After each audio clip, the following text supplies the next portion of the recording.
Hey, folks. Happy Memorial Day weekend. Hopefully, things are going well for you. We had a nice, relaxing weekend over here, seeing some friends, except for the boat ride Friday night, which I talked a little bit about on the podcast that we recorded yesterday.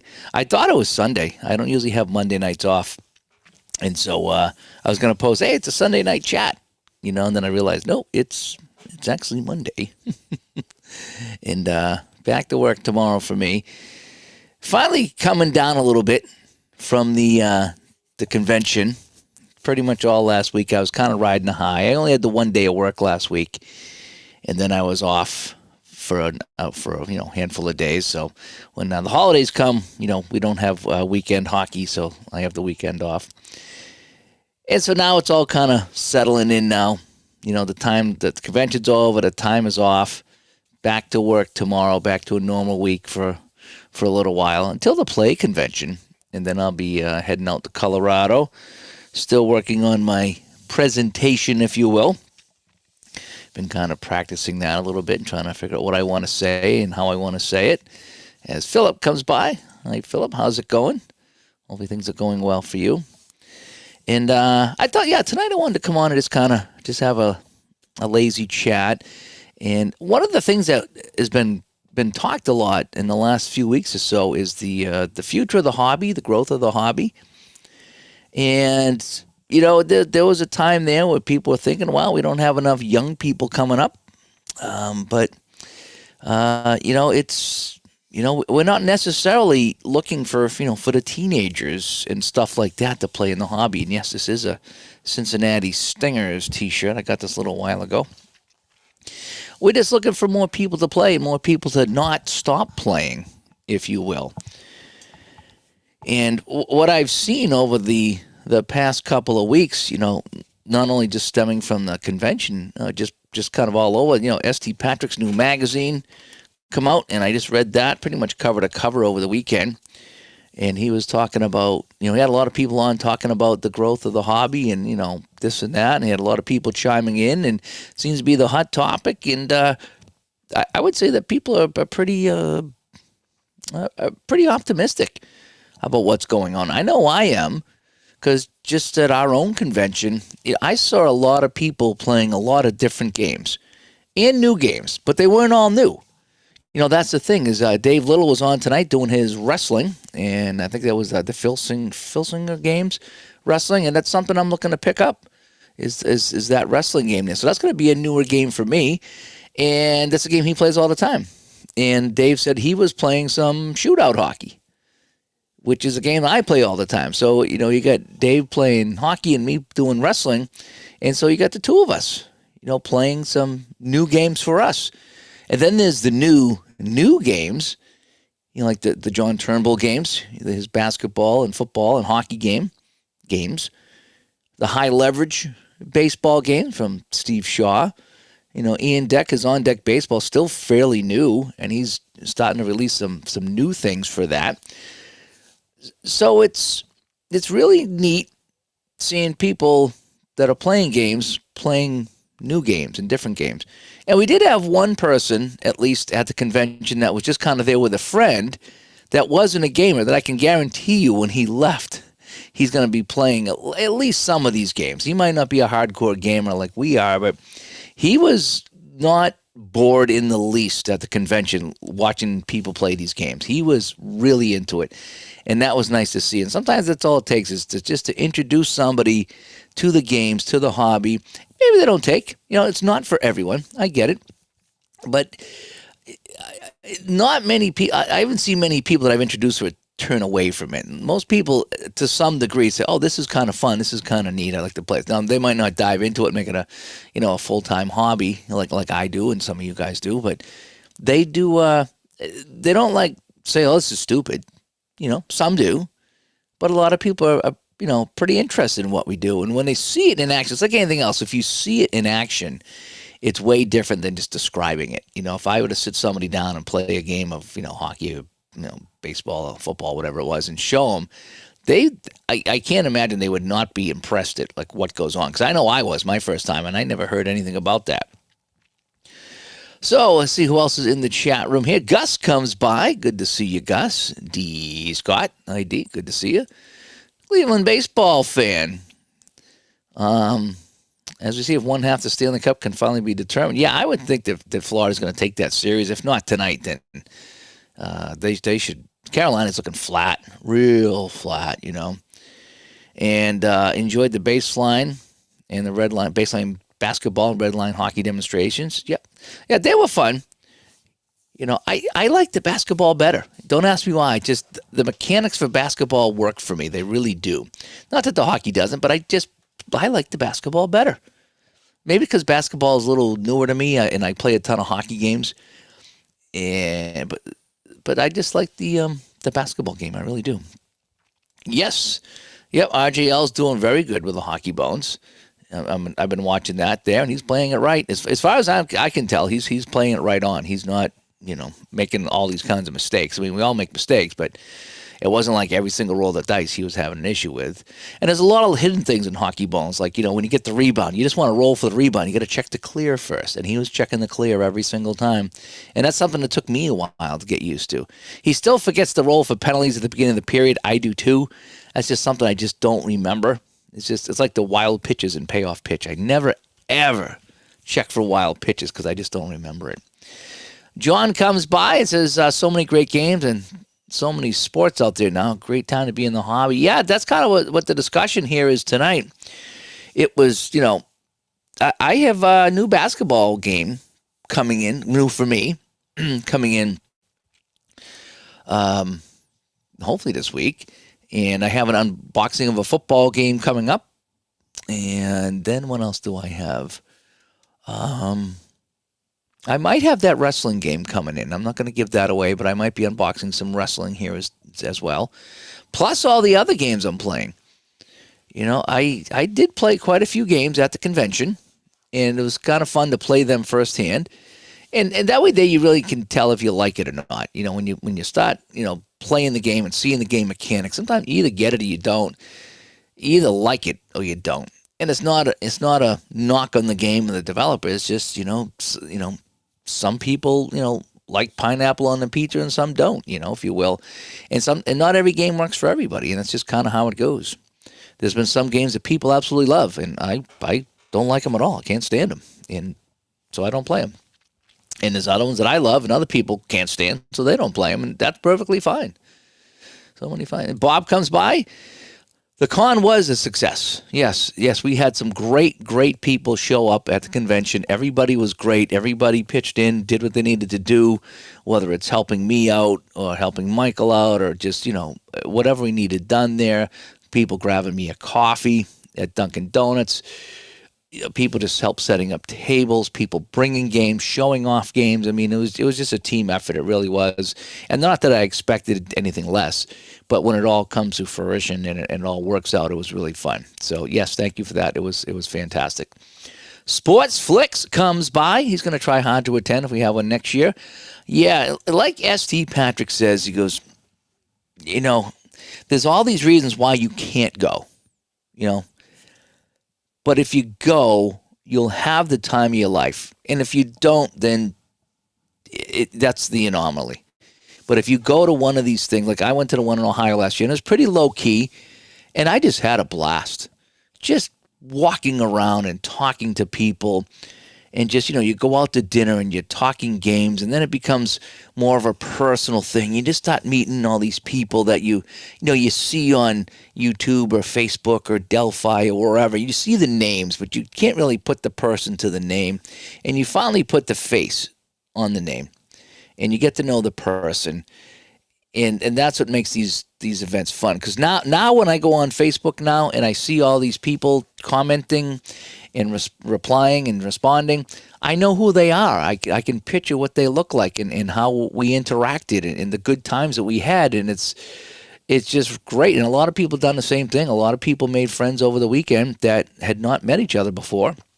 And everybody's now, chipping in, even online. It's like, hey, what game you playing? And I need help with this. Or you should try that. Or I saw that. And thanks for showing me this game. And it's just such a good time. If you, it doesn't have to necessarily be Digital to Dice Con. It can be any one of them you go to. And it's just you're around like people, and you don't have to explain what you do, and you're not embarrassed about what you do, and you don't have to hide anything. There's no shame in it. It's all just boom. Next thing you know, it's like boom. Games just come out of everywhere, and people are playing, and some people had a tournament, and some people learning games. It was just such a good time, and it's just that's the only time you can get that. You can get that feeling is when you go to one of these things. Andrew says he's playing 24-25 in shootout hockey. Yeah, shootout's fun. Is it? Shootout's really a fun game. The penalties can get a little confusing, but then again, penalties are confusing in every single hockey game I play. That's the toughest thing about any hockey game is figuring out the penalties. And they're really not that difficult. You just got to keep in mind that you get one power play, but there could be multiple penalties, and that's just going to be kind of put into the box score and forgot about. So you're not going to be worrying about all those penalties at the same time. John comes by from the Big D. Is Dallas still in it? I forget what's going on in the West. It's Edmonton and somebody out there. I haven't followed it too much. I know that the Capitals are out, and Marchand and the Panthers are still going. So that I do know. Ronnie says it's an exciting time in our hobby. So many options for every sport. It is, and every day there's more. And it's not necessarily the new games out there. It's the games that are out there that you haven't played yet. And some of these games are relatively new, and some of these games are pretty old. But it's still very fun. Finding these games and playing these games, and just you discover new games. Like how many games were at the convention, and they weren't new. It wasn't like they were brand new, but they were, some were semi-new, some were old, and I played them. I played, Highlight Maker Hoops from Play. That's not a new game. It's been out for, a couple of years or so, and I finally got a chance to play it, and so I discovered a new game. It was great. Phil comes by. Phil, it was great meeting you. We had a good time. Is just everyone taking the pictures now, and I can put faces to names, and just seeing everybody having a good time makes me feel good. And so Phil comes by. Of course, there's Vinny right there. Vinny is the man out there. Yeah, different strokes for different games, Vinny. You're exactly right. And there's people I talk to at the convention that love certain games. And so, that's just not my cup of tea. And we didn't fight. We didn't argue. We didn't hate each other. It's just, but there's plenty of games that we did agree on. And then there's games that I said, boy, I really like this game. And they're like, yeah, not my thing.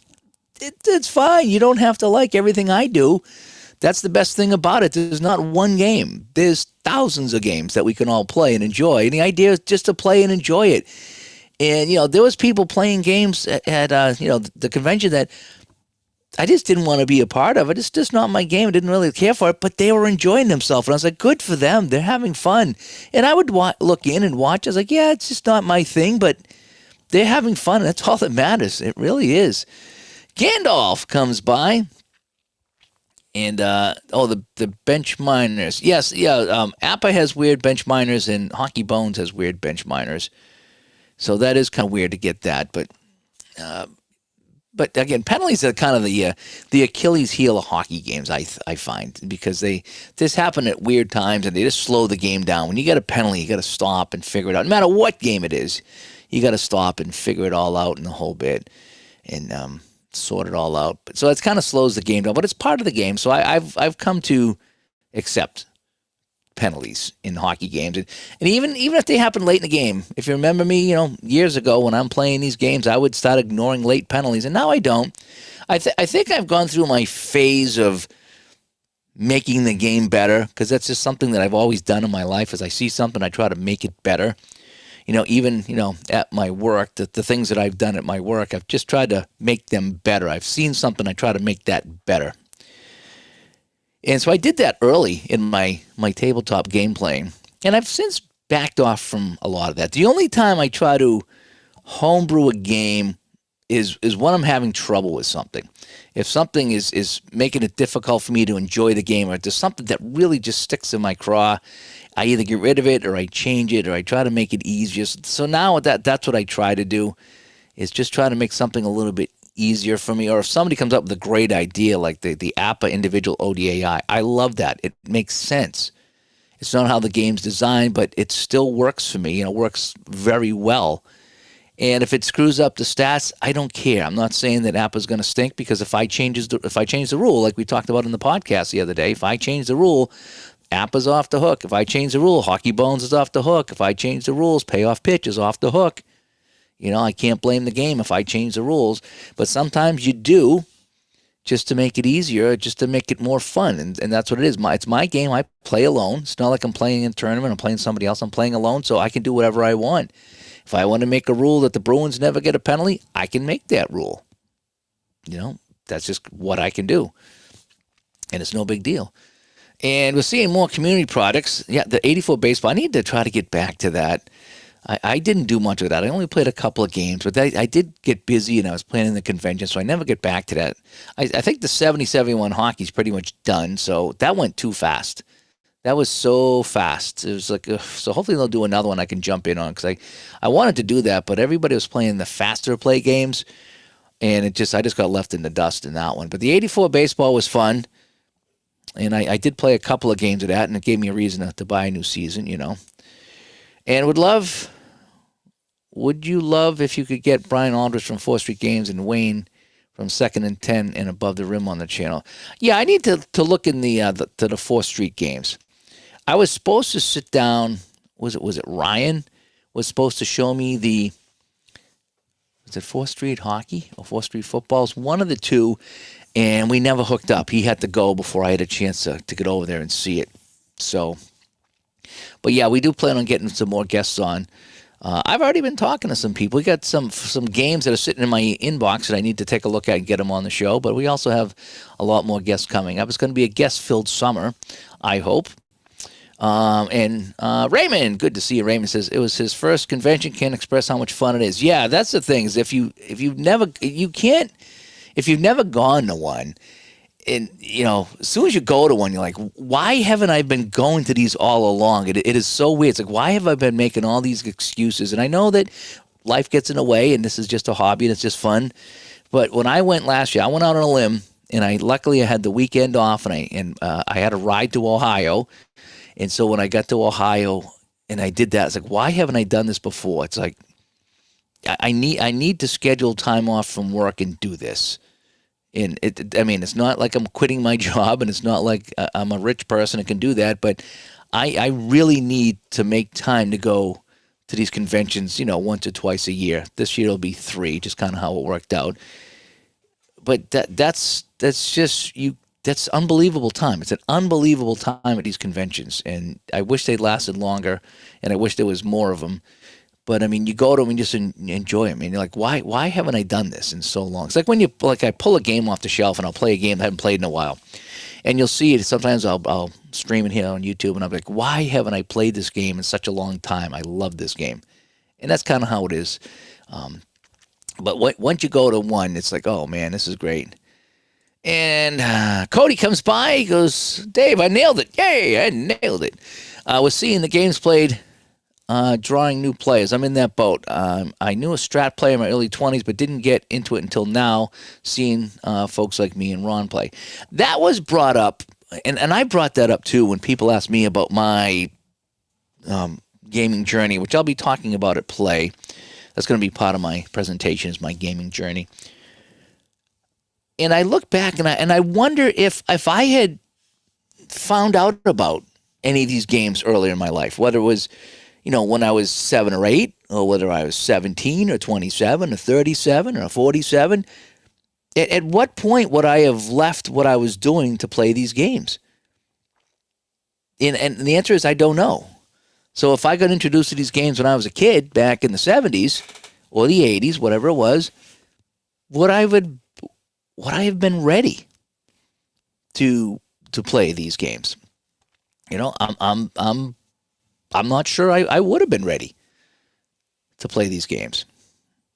And so when I finally ran into these games, 6, 7, or 8 years ago, it was the right time. And somebody wrote that, was it Jeff from the Apple Football Club? I was reading ST's magazine, and somebody wrote that. He said it's not necessarily the youth that need to help keep the hobby going. It's just finding the people that are ready to play these games, no matter what that age is, whether it's youth or whether it's middle age or whether it's old age. It's just finding someone that plays the game and they're ready for it. And I don't know if I would have been ready for it. I don't know if I would be ready to put away, my Sega Genesis and NHL 94 to play Apple hockey. I don't know. And the other thing is, I didn't have that kind of money when I was younger to invest in the hobby. Now that I'm an old man and in the hockey season, I work every day. I have that extra money once in a while to invest into the hobby, which I didn't have when I was a lot younger. So, are you going to bring in the younger people? Maybe, but who has the money to spend on the hobby? And it's the people that are older, usually. And Cody comes back with that, and being out of the play-by-play PA grind meant finding a new avenue for scratching that itch while still being at home with their missus and the pets. Yeah, that was kind of it for me. It gives me a chance to practice. I do over the summer. I'll pull out. You'll see me pull out inside the crease over the summer and practice my play-by-play, because that's the best game for that, I think, because I can click and see all different things that happen, and I work on that over the summer, And Vinny has socks older than you. We all have socks that are really old. Isn't that great? Old socks are great. Although new socks are great. I every now and then I'll buy some new socks. You put them on, like, oh, why did I wait so long to buy new socks? They're so good. And it's Edmonton and Dallas. Okay, so Dallas is still alive. Okay, Dallas is still alive. Hang on a sec. I got my A&W root beer here. Nice and cold for my throat.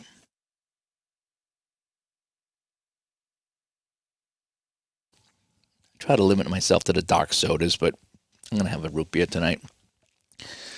Brock comes by. Hi, Brock. Happy gaming. Yes, that's what we're talking about tonight, is how the hobby continues to grow. And just because, like I said, we're not bringing in younger people into it doesn't mean it can't grow. Again, I saw so many people at the convention playing games that they either never heard of or never played. And I'm one of them. I'm guilty of that myself. And it's like, this is great. And there's still games I never got to. So I'm looking forward to, either out in Colorado or in Ohio or next year, in Connecticut again, is to finally sit down with those games. And I know it'll be a year later, but, there's no hurry, at least I don't think. We can get to those games when we get to it. And let's see, Bob says, repetition definitely helps to figure the nuances for sure. Yeah, that's the thing. If you keep playing a game over and over and over, then you get good at it. And, except like a game like APA Baseball Basic, that's one of the games that I don't have to think about. And that's why late at night, that'll be my go-to game, just to play a game of that and just unwind. If I have any kind of energy and any kind of mental capacity, then I'll play something a little bit deeper, like Season Ticket or Payoff Pitch, or even one of the hockey games I like to play. But this I do have some go-to games that are very simple, and that's why I play them, because they're super simple and I don't have to think about it. Bernie comes by. Bernie was a madman. I think he had a triple header today, Bernie, right? I was watching some of that today. I did have not a relaxing weekend. Friday night, I don't know if I told the story. I think I told it on the show. My friend of mine got married to his longtime girlfriend, and they wanted to have it on a boat on the ocean. So we went out on the SS Minnow in the rain, choppy weather, and couldn't stand up in the boat because it was, doing that. And so we went out for about a half hour to this little island. Luckily, it wasn't Gilligan's Island. And they got married and did a 5-minute ceremony, went back, and I was hanging on for dear life, trying not to throw up overboard. Friday night wasn't good. Saturday, I was still doing this Saturday. I was hanging on the wall Saturday. And yesterday and today was just kind of like cutting grass day and kicking around day. I think I went to the gym, and I was listening to some podcasts and some YouTube videos, and people play games. And I did an hour on the treadmill today, so I had my iPhone here, and I was listening to stuff and watching stuff. An hour goes by real quick when you're watching stuff and you're listening to stuff that you really enjoy. Ron comes by. Good to see you, Ron. Thanks for coming by. And Ty as well. About to start playing Stone Cold Hockey Fictional Leagues. Yeah, Marco was talking about that on the show yesterday. He loves the fictional stuff. I actually played a little bit of that. Fictional is kind of neat. You just got to give it the time. You can't just like pop in and pop out, because you're going into your own world. And it's a world you're creating, and it's a narrative that you're creating. And it's people that nobody knows. So I can't say that, Hans Gruber hit for the cycle for me. No one knows Hans Gruber. He's a fictional guy. I can't say, that, George Jetson, pitched a no-hitter for the, Abercrombie and Fitch Rebels. That means nothing to anybody. So you are kind of in your own little world when you're doing the fictional stuff, but it can be truly enjoyable because you are creating a narrative with brand new people. And if this guy here, if Timothy Featherbottom is leading your league in something or other, it's important to you, and it's fun watching Timothy Featherbottom, do well. And he's the star of the league, and keeping an eye on him. So it is. I've played a little bit of fictional, and it is fun in its own way. But it really is a solo effort. It's really not much you can share with that. You have to kind of enjoy it by yourself. Gus, 70-71 hockey playoffs right now. Oh, playing the playoffs right now. Is that the Stone Cold? Were you the one saying you were playing Stone Cold? I'm looking back here. I forget if you were playing Shootout or Stone Cold. But both are fantastic games. And Andrew comes by. He enjoyed the convention. Oh, wasn't that a good time? That was such a good time. And, they're talking 81-82. Yeah. I think John was talking about trying to squeeze out 81-82 on Red Ice Hockey for that project. So that could be kind of good. And, yes, Ray's contributions were fantastic. Yet they were. Couldn't have done it without a lot of people, really. Or it couldn't have done it at that level with a lot of people. And Bob says he does make some changes, especially when the results can't happen. Like an E0 or WP0 can never result in an error wild pitch. So he'll roll a D20 if he gets two ones in a row. Just me. Yeah, I'm the same way. I talked about that on the show too this week. As I like to have everything possible. I don't want to have, some everyone should be able to get a goal and a home run, even if it's just one. Give me that small chance, even a rare play chance of that happening. And so sometimes I'll do the same. It's like, yeah, let's give this guy a chance. Like in Apple hockey, the guy's got a 0 shot rating. He'll never score. I'll give him an 11. I'll give him the one chance to get a shot on net. Sometimes I'll do that, And here's Marco. He was on the show with us yesterday. A lot of terrific comments on the show, Marco. I was looking at the YouTube comments and people chiming in saying they enjoyed the conversation. I actually listened to the whole thing, or most of it, on the treadmill this morning. I was at the gym and I was finishing up some things and I said, okay, I'll put on the show. And just sometimes when you're recording it, you don't get to hear everything because I'm checking levels and I'm looking at the comments and, trying to write down some notes. So sometimes when you're recording the show, you don't get the full conversation. So I'll go back and listen to the show and just make sure that, things made sense. And I picked up some things that I didn't remember hearing on the show. So I went back and listened to it and it was like, yeah, I thought it came out pretty good. I think we all brought up some really good points that, and people in the community brought up good points. And so I thought it was a pretty darn good show, and I appreciate you coming on. David C. coming by. Thanks for coming by, David.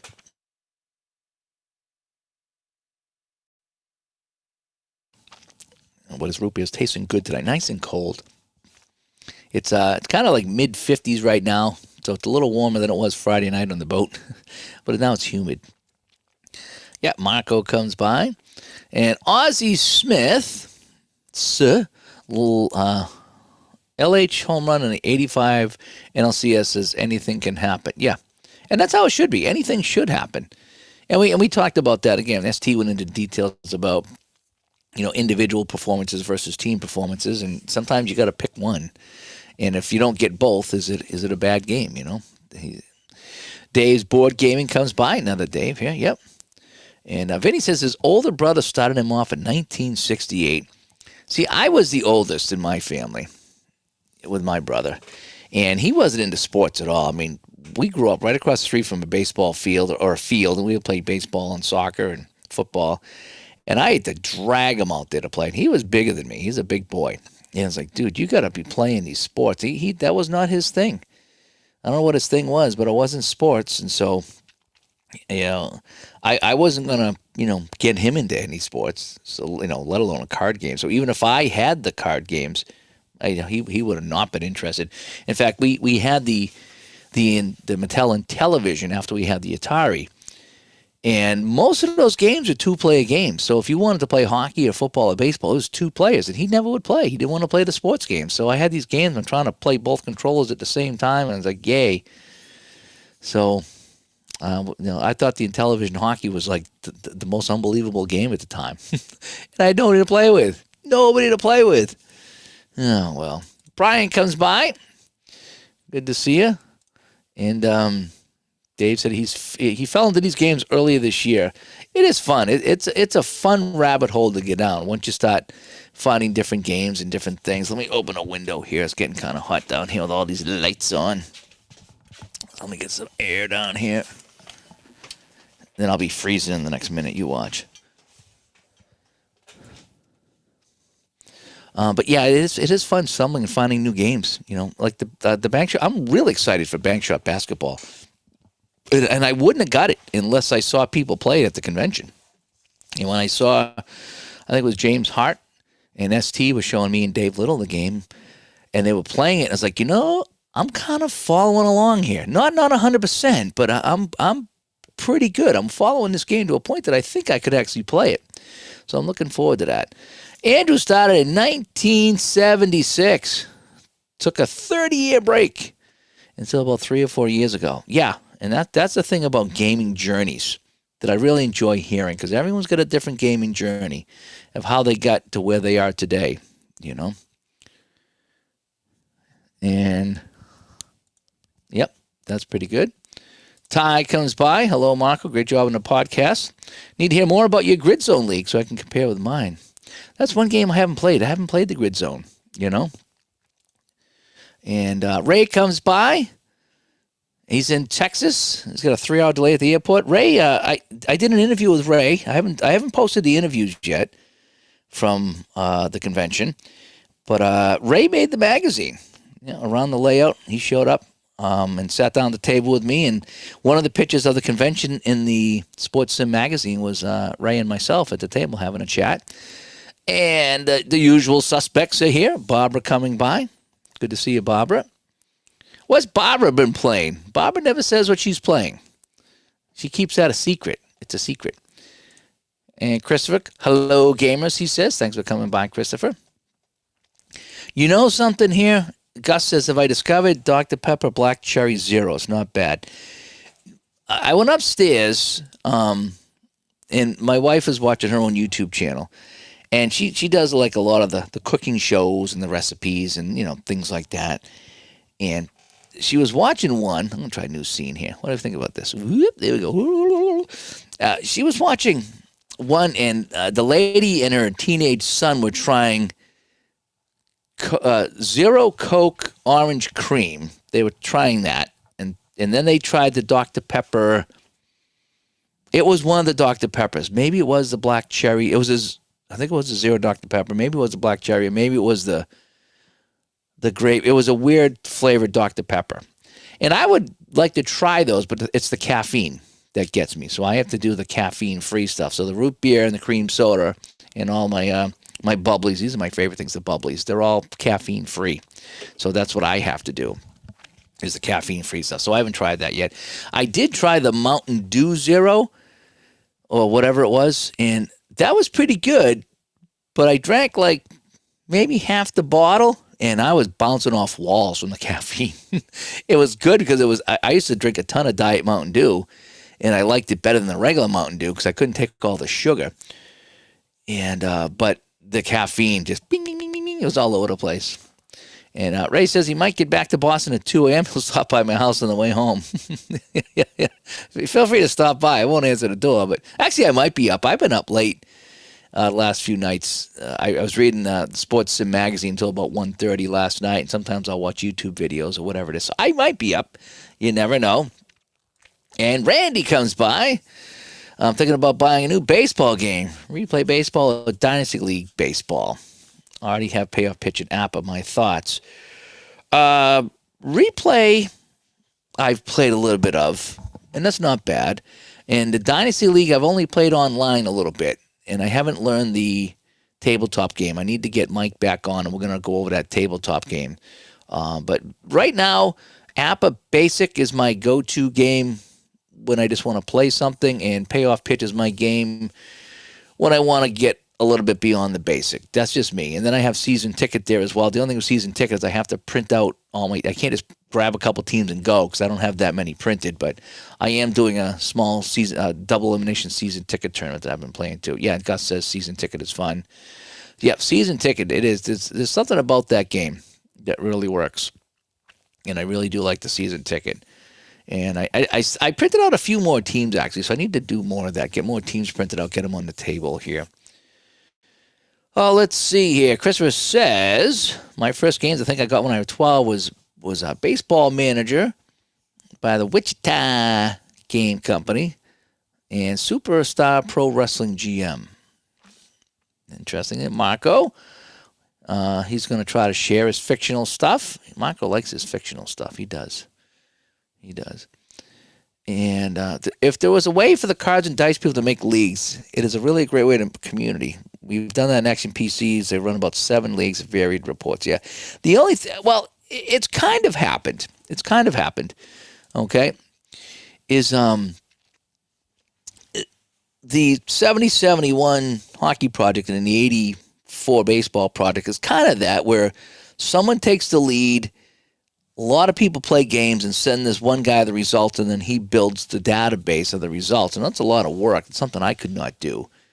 But someone's doing all that, and it's working. Now, when Mike releases his hockey spreadsheet, I might be interested in doing something like that because I'll be able to add all the stuff on the spreadsheet, and that might be half the fun is inputting the stats. But that is kind of a way around a league, is whereas it's a co-op league where everybody's playing games and contributing to the stats. So you're not going head-to-head against somebody. I know people do that over Zoom once in a while, or they could do it over, this EV Mux like I'm using and play a game and the whole bit. But the other thing is, though, it's like when you're face-to-face, it's just more fun. Like I've played some people over the Zoom here, if you will, if you want to call it Zoom. And it's okay. It's just still not as fun as when you're right next to each other and people are gathered around watching and everyone's cheering. That's where the magic happens with these games and these conventions. It really is. But yeah, I think I like the cards and dice. It's so relaxing. It really is. Dufferman comes by. Dave Little as well. Dave, we were talking about you earlier. I'm glad to see that you were playing some shootout hockey. I enjoyed that game. I know you were playing Stone Cold hockey, and so it's kind of nice to see you playing some of that. I think I got the Filsinger games on the way, so hopefully we'll take a look at that wrestling game here on the channel. You were playing some of that earlier, so I've been kind of watching those videos to learn how to play. And again, if you have any issues with the Solitaire Pro football, let me know.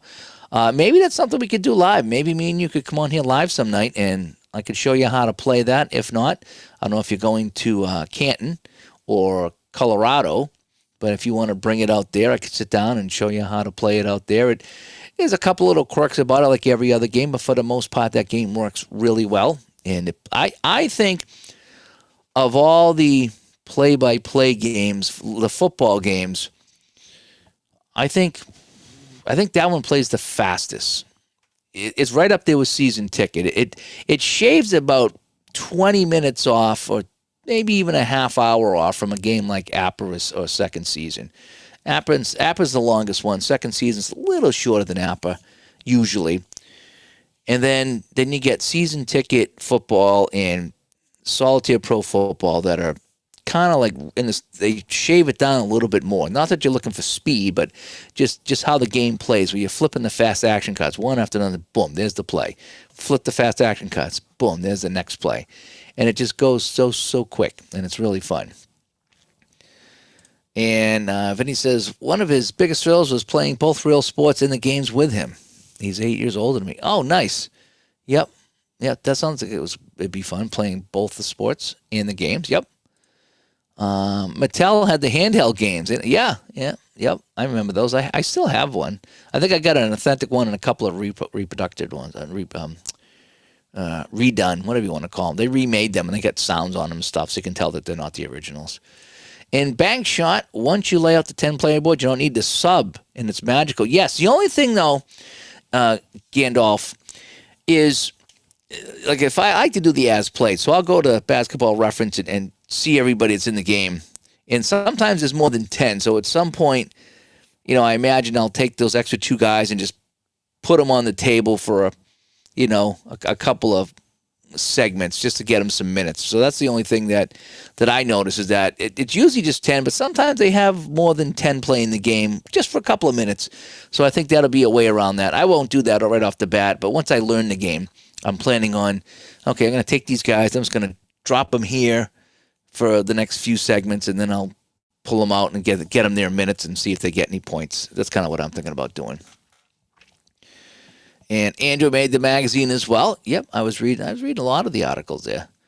And Vinny just ordered Bank Shot and college sets 1 to 4.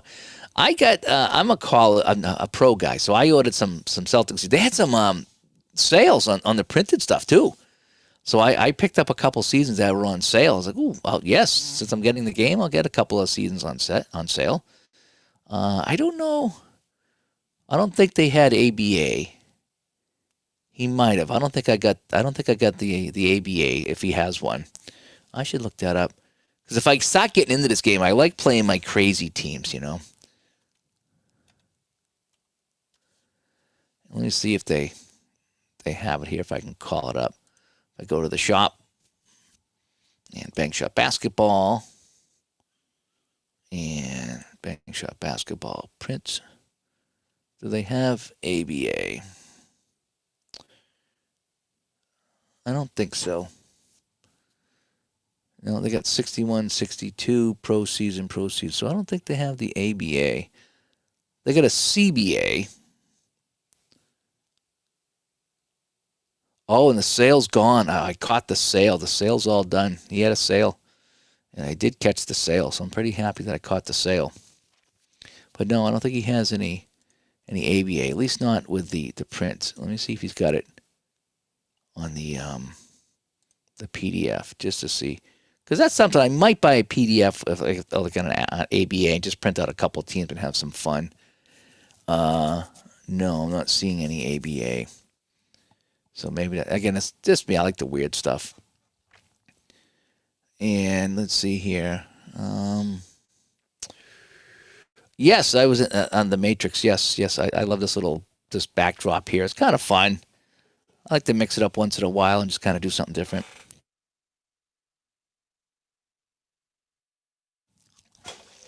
I like the little snake background here. It looks like a snake slithering around. I hate snakes, but this is kind of neat. Okay, folks. Barbara has been playing Monster Hunter World on PC and will be playing Action PC soon. Nice.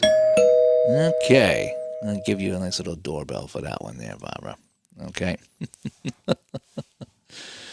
I don't get to hear that unless I put my volume up over here. And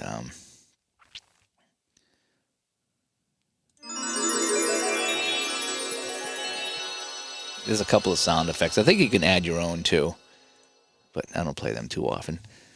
I think she's the PC gamer. She used to do a lot of the PlayStation stuff and the PlayStation 4 and Assassin's Creed and things like that. Playing Repo. I'm not sure what a Repo is, but... And Dufferman's watching the Minnesota Freeze. Oh, they won the championship? Yeah, I saw that was on YouTube. They like to stream those on YouTube. I think I watched the last year's one that went to overtime. Bank Shot is spectacular. I have a custom score sheet where I track everything. A lot of fun for me. Can you email that to me? Can you send that? digital2dice@yahoo.com. Send that over to me. I'd like to check out that custom score sheet. And Brian comes by. So grateful for the wonderful weather in north central Illinois this weekend that allowed me to play a ton of games, like 12 hours or so on my front porch. Oh, I thought you were saying it was raining, so you couldn't go out and you had to play games inside. But if you got to play on the porch, then yeah, that's great. I wish I had like a little screened-in porch area that I could go and set up and just, like a 3-season room. We thought about enclosing our deck with that, but it just, the way our roof is, it wouldn't handle the snow, and I just was like, the heck with it. We'll just deal with what we got. And I don't think I could probably play in the. I think I did play in the deck one time, but the wind blows everything away. It's just like, oh, never mind. And John's playing season ticket right now. Alrighty, and who's this guy here? I don't know who this guy is. Anybody know this Michael guy? He must be new. He played his first 3 Strat Super Advanced games today, playing the 28 Red Sox season. Boston beat Tampa 10-0 on opening day. So it must be a good game if Boston won 10-0, right? And he did the Super Advanced. Yeah, you like that stuff. You like to go all crazy with all those advanced rules and stuff. I never did play the Strat Super. I played a little bit of Strat Advanced, a little bit. It was all right. It was kind of pushing my limits of baseball, you know. In the second game, the Cardinals beat the Mets 9-8 after blowing an 8-0 lead. And Cleveland got a walk-off from Cruz. So, yeah, that's why we play the games. And, yes, I can't wait to get Bank Shot either. I'm dying to play that. Just when I saw that played, when, you know, ST and James showed me and Dave Little that basketball game, I was like, it just made sense. And I was like, I mean, I felt like I could just play it right now. I was like, man, I watched that. I had a pretty good idea what to do. And I was like, yes, I like this game very much. And let's see here. Do you spend more time playing or updating your Steam games? Yeah, I know. Every time I sign onto my computer, Steam goes up and it's like, yep, updating. You know what stinks is I got some games I don't really play anymore. And they're monster games. They were like huge games. It's like I just haven't played them. And it's like, oh yeah, you have a 6 gigabyte update. And I'm like, nope, no. Maybe I'll let it run in the middle of the night. But no, I'm not tying up, you know, my computer or my internet right now to update a game I haven't played in 3 years because you got a 6 gigabyte update. It's like, no thanks. I did go crazy. They had a big sale. I don't know if it was a Steam sale or a Fanatical sale and I think it was Steam sale, and I got The Witcher 3, which I really enjoyed on the PS4. I think it was like $4. It's like, I can't say no for $4. And that was like a huge game. It was like 30 gigabytes.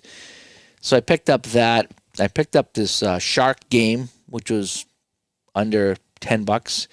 And I think I picked up 3 games on my wish list, and the total came to like under $20. I was like, oh, that's when I like to buy games, when they're that cheap. So now I have them. If I ever want to go back and play any of those games, I have them now.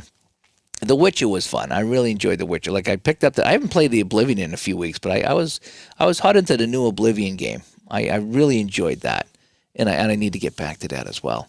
But yes, Bernie, we spend a lot of time updating our games. And Vinny says that I'm a little behind in the chat. I apologize. I'm kind of doing some yakking here, and so I'm far behind in the chat. But I am getting there. So we're a few minutes behind on the discussion.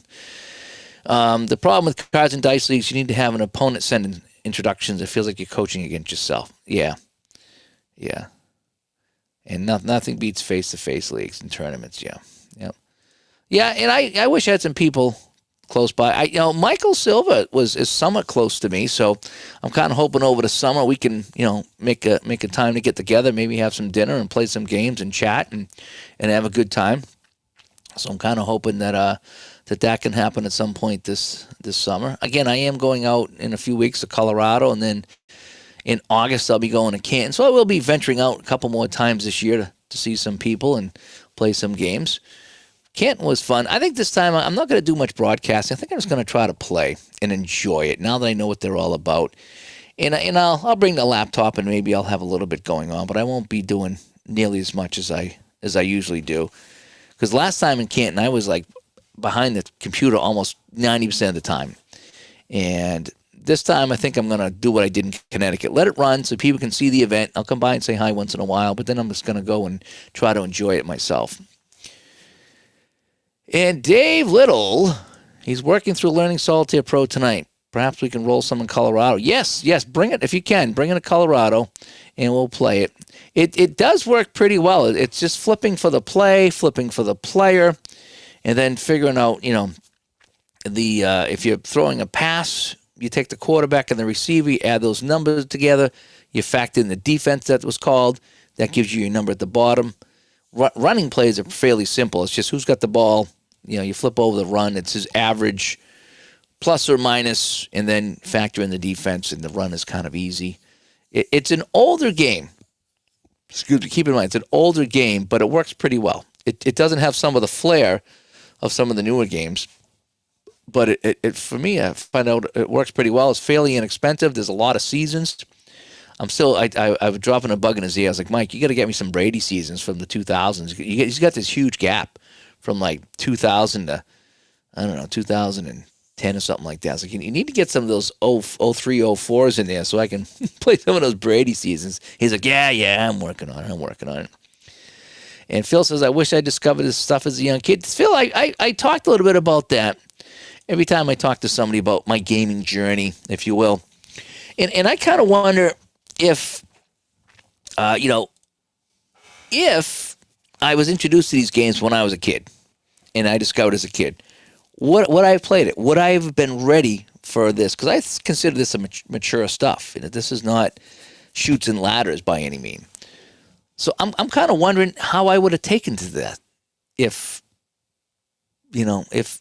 I was shown these games, or if my uncle said, "Hey, why don't you play this game here?" Or if I went over his house and said, "Hey, what is that? What is that Stratomatic game? What is that?" And he had showed me. I don't know how I would have taken to it, because I know the one thing we did try to do as a kid is I remember my neighbor upstairs. I went upstairs and had all my baseball cards. He goes, "We'll play a game of baseball." So we put everybody in their position, and then the batter come up, and so you flipped over the batter and the pitcher card, and the first number of the pitcher and the first number of the batter, we kind of compared those, and that determined what happened on the play. And I forget what the system was, but yeah, if you had a pitcher and you had the one was the first number on his card, no matter what it was. It was sometimes it'd be like games played and innings pitched. So whatever that first number was. That was it for the inning. So if you had a low number, you were terrible. And we just played that. I forget how we did it, but I didn't take to it. I was like, yeah, this is all right. But so I don't know if I would have taken to it when I was a kid. Does the thin Colorado air affect my dice rolls? I'm hoping it doesn't affect my breathing, and I'm kind of hoping that I'll be all right out there with someone that has a little bit of a heart condition. I'm kind of hoping I'll be all right, moving around out there. That's why I got the hotel right at the convention site, so I didn't have to start doing a lot of walking just in case, because I've only drifted in and out of Colorado when I was younger, and I didn't spend a lot of time there. So as an old man, we'll find out. And Randy got bank shot with 75-76 for both NBA and they have ABA? I didn't find the ABA. So you said you got 75-76 for both NBA and ABA. Oh, yes. Okay, I did get 75-76. And it does have the ABA. Oh, son of a gun. Including the San Diego Sails, who played only a couple of games. They played 11 games. Nice. So I will get to play some ABA. That is fantastic. I think I did order 75-76. That was one of the ones I think might have been on sale. I think I did get 75-76. Now I got to see.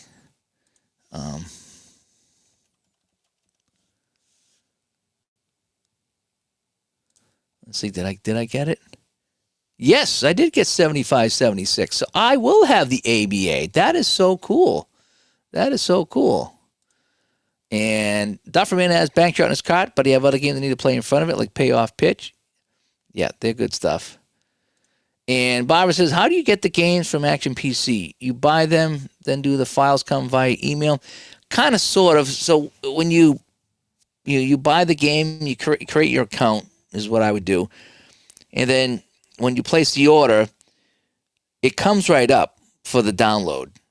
Okay, so when you place the order, it comes right up, and you get an email saying that the download is ready. So right there on that checkout screen, once it goes through, it'll pop up and say, download your files here. And then you just install, just hit the install button. I would suggest if you have the space, just install it to the default area. And just make sure you get some room on your C drive, because it does put some, especially if you're going to put the logos and the players in, it does, in the ballparks, it takes up space on C drive. So, but yeah, you do get an email, and Yeah, and like they said, yeah, you have an account you can log into and download multiple times. Yeah. Oh, and the bell, Pippin's going nuts with the doorbell. Sorry about that. And you can yeah, once you download them, you can buy them. Yep. You still play on the PlayStation? I haven't turned on my PlayStation in over a year since I had the flood down here. And all right, cool. So I got the score sheet again. I'm way behind on this. I do apologize here. I'm way behind, so I'm trying to catch up. Terry says, I just ordered Apple Hockey. Been going through my videos trying to see what charts you need. If you want, I have the charts on a spreadsheet if you want, if that will help. And also the Excel helper vastly improves both Apple Hockey and Hockey Bones. It just does all the rolling for you. Everything's right there. I have the charts on there as well. So there's only a couple charts I really need when I play Appa now. But if you want the true cards and dice, then yeah, you'll have all the charts. What I did, you can see behind me over here. I don't know if you can see that. You see that between the pennants right over here? That's actually an Appa Hockey chart. And what it is, it's one I printed, and I slid it in one of those little stand-up plastic things, clear plastic things, and that's what I have around me. They look like this, okay? They look like this, okay? It's just a stand, and sometimes I'll clip it onto a stand here. But those are the ones that you slide in. And so behind me there, I bought like 5 or 6 of them, and I printed out some of the key charts, and I slide them in, and I just set them up around my desk. And so that's what I do when I play Appa. I never use the Appa Hockey book itself, the one that came in the game. I have all those spreadsheets or those charts printed out or on the computer, so I don't have to flip through the book, because flipping through the book is a pain in the neck. And so I have them in front of me. So if I just look here, just have them all set up around me, and when I play, and that's how I do it. And so any questions, Terry, let me know on that. And if you want, we can run through some sample games if you like.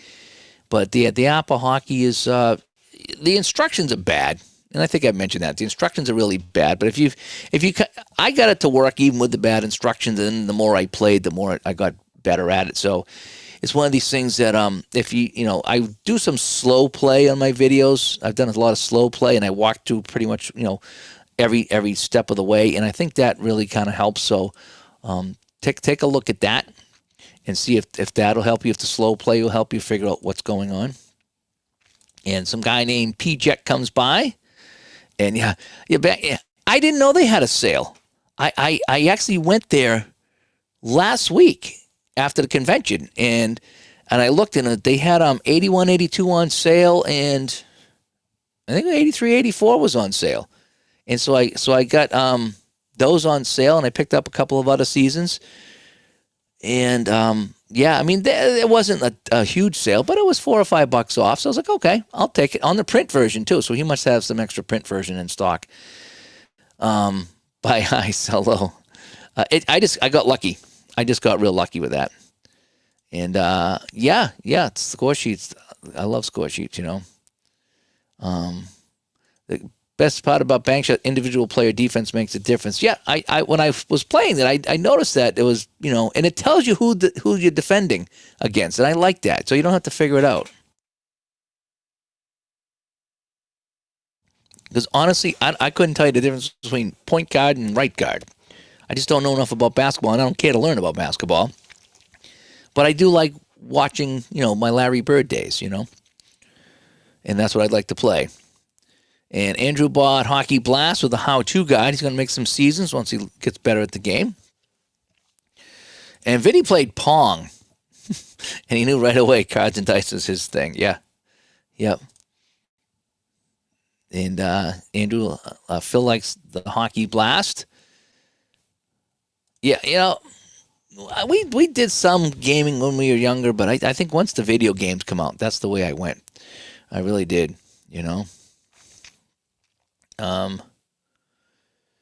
Let's see here. Does anybody have a stat game tracker for football?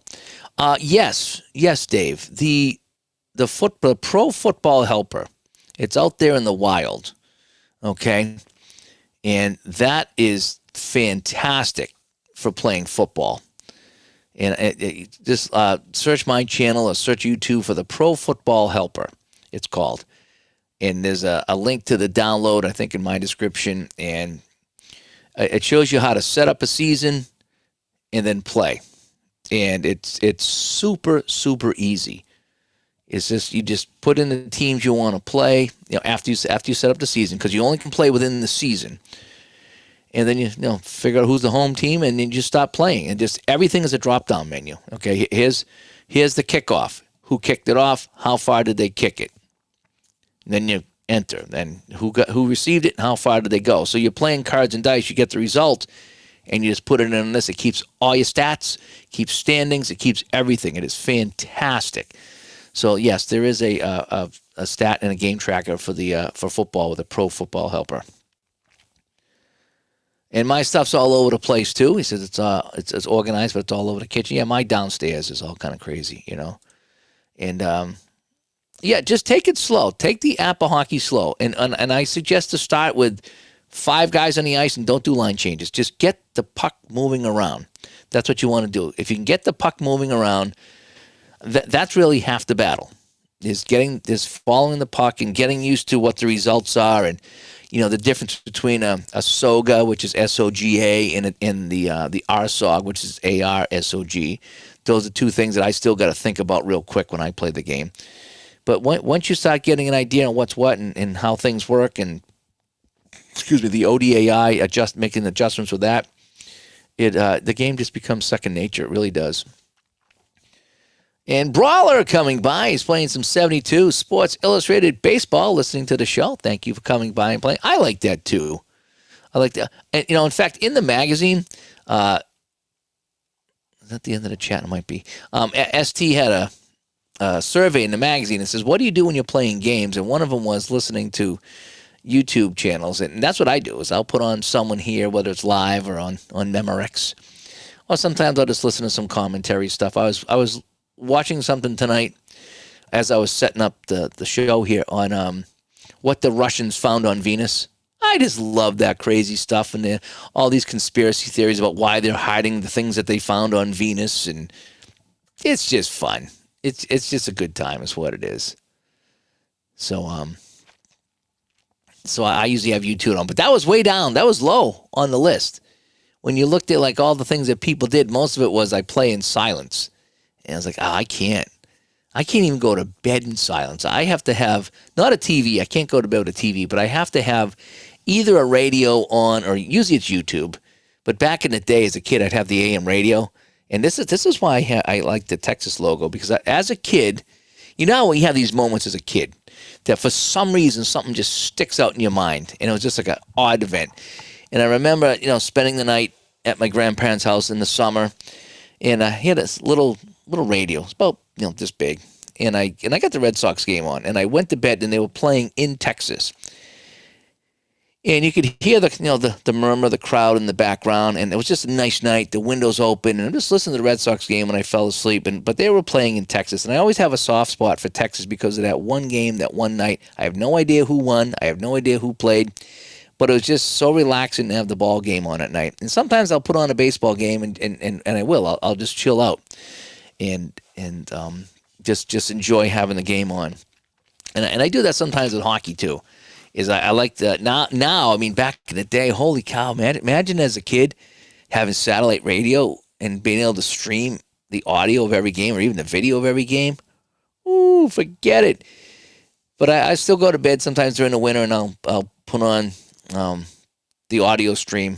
I think the NHL app, you can get the audio stream for free, but I also have the Sirius XM. And so I'll listen to a hockey game late at night. So if there's nothing on YouTube that I want to listen to, but I always have to have something going. I can't do silence for anything. And sometimes I have the TV on, I'm listening to something on YouTube, and I'm still scrolling on my phone, going through Discord or whatever. So sometimes I'm just overloaded with that stuff. That's just me. And check that out, Dave, the Pro Football Helper. If again, any problems, let me know. I think I do a pretty good job of walking you through how to install a season. Everything's there, and once the season's installed, that's it. You don't need to do it again. There's even ways you can add players if you want. You can add players to the team if you want. So I think it gives you everybody on the team. So for some reason, if someone's not included, you can physically add them to the team. And I've had to do that once or twice. There was a guy that wasn't on the team that maybe played one game, so I put him in. But there's like 3 or 4 steps you got to do to put a new season into the game. But once it's in there forever. And you can put in the logos and stuff like that and jerseys and really doll it up and make it look nice. But it does a fantastic job with the stats for football. And yeah, some of my older videos, even some newer videos, every now and then I do another slow version of Hockey Bones or APA just to kind of, show some people who are newer, because sometimes the old stuff gets lost. So I'll say, okay, I'm going to do another slow period of APA hockey, a slow period of Hockey Bones for anybody new. Barbara says she's buying 2025 baseball. They're having a huge sale right now. I don't know did you sign up for the emails, Barbara? Because I got an email from them that they had a sale going right through tonight, I think. And if you put in a certain code, you can get $5 off or $10 off or something like that. So sign up for their emails, and they're always sending out codes. They're always having sales. So you're going to get the basic package, and there's 13 free games. Yes. Yeah. They do a good job. They'll have free stuff all the time. I think you got to spend $5, but you'll get the free stuff. And you need a podcast to go to sleep. Music or someone streaming a game. Yeah, it's comforting. It really is. The audio books, Vin. I have a hard time reading because, again, I fall into the trap of my attention span. Like, I can't watch a movie without picking up my phone 30 times. It's just me. And I can't help it. Probably because I have so many things going on between, work, people are contacting me, the podcast, people are talking to me, the Discord. There's someone, I must get, 30 or 40 messages a week from people asking about games or asking about the show. Can I help them with this? Or, and so, I mean, there's a lot of stuff that comes with the territory that no one sees that I do. And Ron does when he was on the show. And so it's hard for me to stay focused for very long because my phone's always lighting up with something, and I know I should turn it around. But if somebody needs me for something, I like to be available, so to speak. So as far as audiobooks go, I tried it at the gym, and I tried it like when I go on walks, but I lose my focus.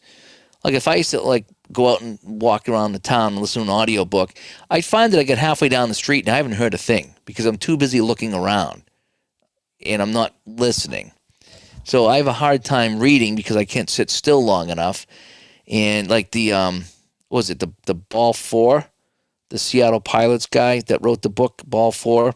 I bought his book. It's like this thick. In fact, I brought it to see if anybody wanted it in Connecticut. It stayed in my hotel room. I never brought it out. But I ended up buying the audiobook for that. And I was kind of listening to that while I was doing things. And it does work. Depending what I'm doing, I like to have an audiobook on and listen to it. But I get too distracted. I get way too distracted. And if I put on an audiobook at night, yeah, like Barbara says, you want to listen too much. And then you never you don't fall asleep. I like to put on stuff, like I'll put on something that's playing like an Apple football game or an Apple hockey game, and then you can just fall asleep and it's no big deal. And there's some channels, I'm not going to mention them, that have more soothing voices than others, and so they're great for late night.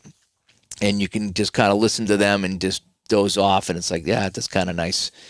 But the audiobooks I want to listen to and pay attention, and so I can't do that. But sometimes I'll like the audiobooks when I walk around if I can stay focused.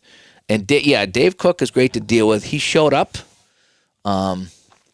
at the event this weekend. He stayed for a long time, and he talked to me for a while. He talked to a lot of people. I was pretty impressed with. He could have stopped by and just left, and he didn't. And he stayed a long time on Sunday, and a lot of people got to talk to him. His hockey game is fun too. Yes, it is. And Big Bep 25 is out. Yeah, I played Big Bep a little bit, and so I need to play more of Big Bep. So I will do more of that. And get the hockey game eventually. Get used to the baseball game.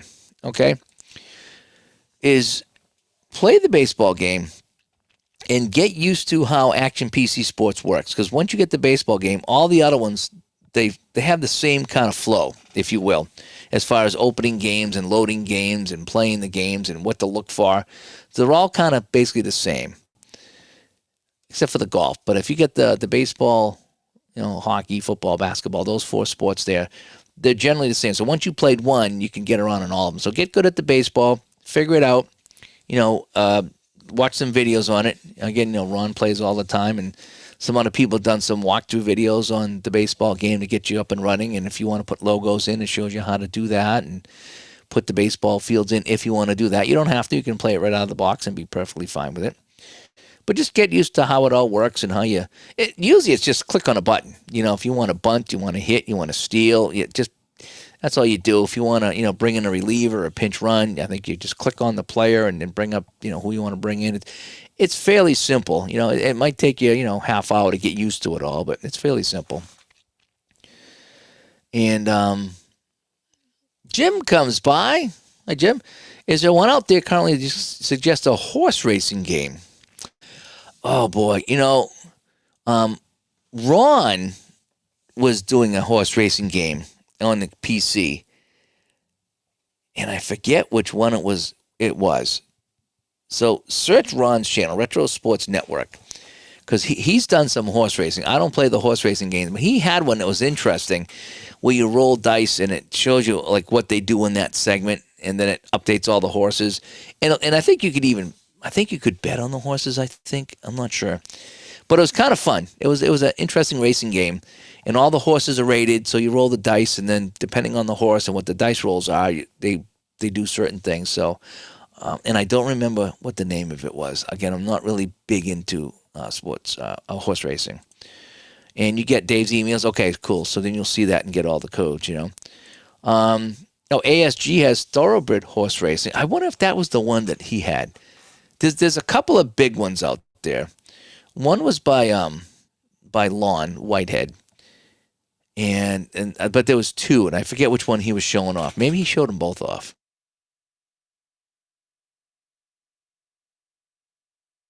I don't remember. And Gandalf says he does Action PC League, so if you need help, he can help you out.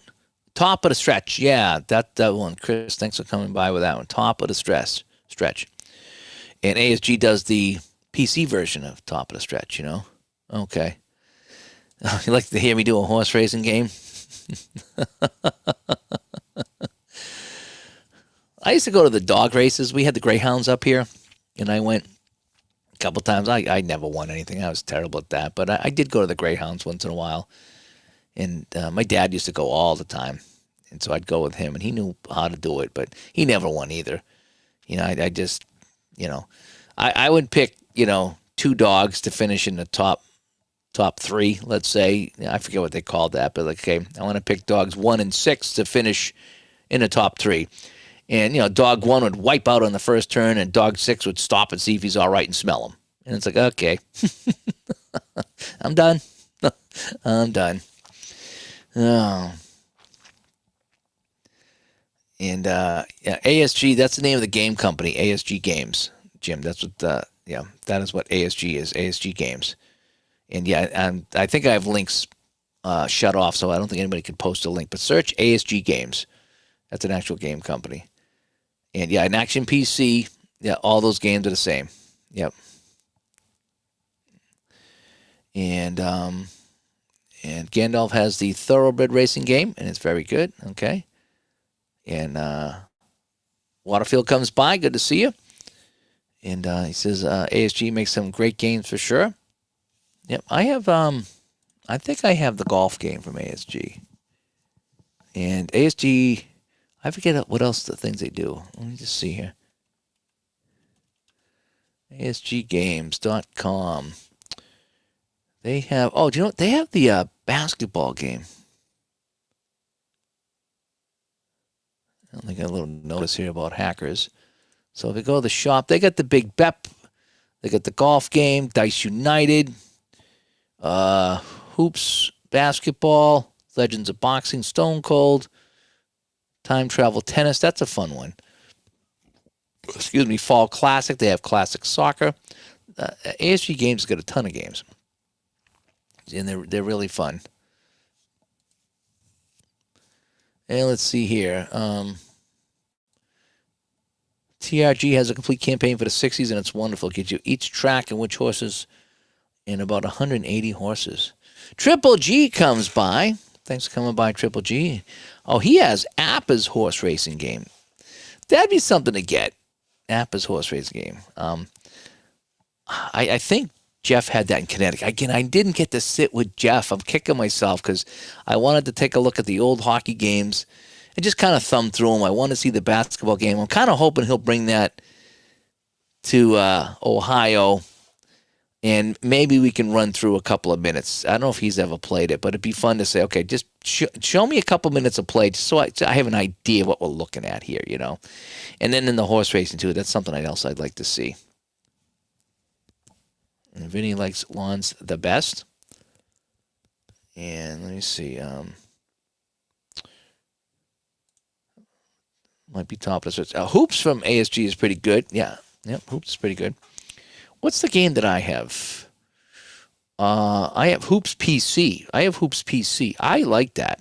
It's tough to stream Hoops PC because it's a lot of jumping on the screen. It's like, so you get the roll and boom, the card shows up, you click it and it disappears, and another card comes up. So it's a lot of this.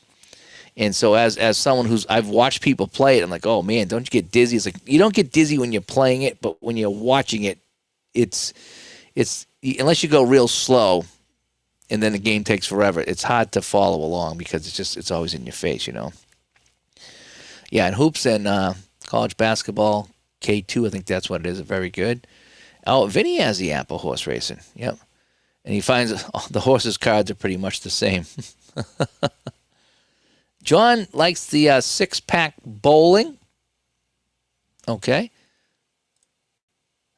And let me see. Brawler says, did I ever get into status pro baseball, basketball, or hockey? I have. Well, I played the status pro base. I think that's the one you play in Digital Diamond, right? I played a little bit of that in Digital Diamond, the basic game. It was fine. I mean, I got it to play. I didn't have too many issues with it. It didn't really.